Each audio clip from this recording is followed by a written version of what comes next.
Good morning, everyone.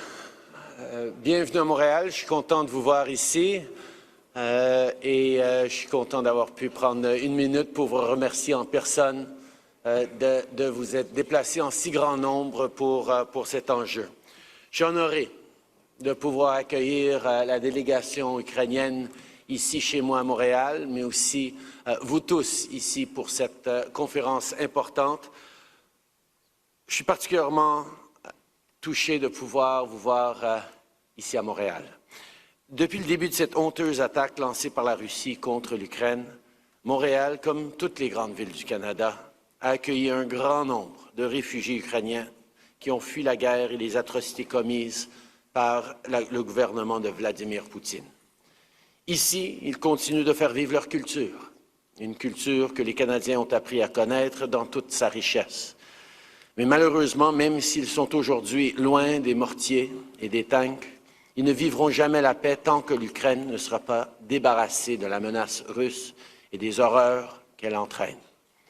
Aujourd'hui, les Ukrainiens, qu'ils soient ici au Canada, autour du monde, chez vous, ou tout particulièrement en Ukraine, ils nous regardent, ils s'attendent à ce qu'on fasse ce qui s'impose, que l'on prenne toutes les mesures nécessaires pour assurer le triomphe de l'Ukraine, la protection de ses gens, de ses enfants et de son identité.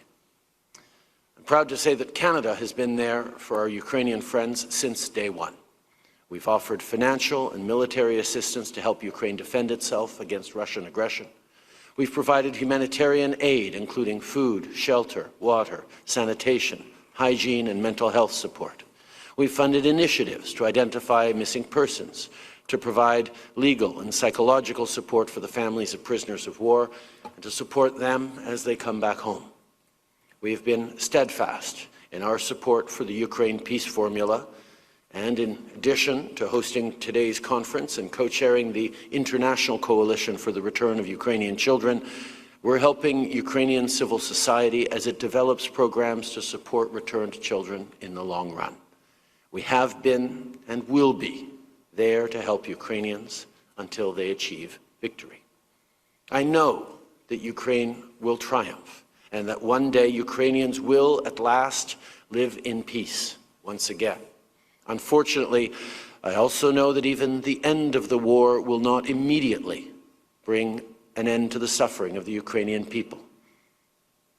For the children who've been abducted and mistreated, for the civilians who've been unlawfully detained, for the prisoners of war who've been tortured, for women who've been abused and tormented, for the loved ones of those who've lost their lives, for Ukrainian civilians in occupied territory who've had to endure Russian oppression every single day, healing will take time, and it will only become harder the longer the war lasts.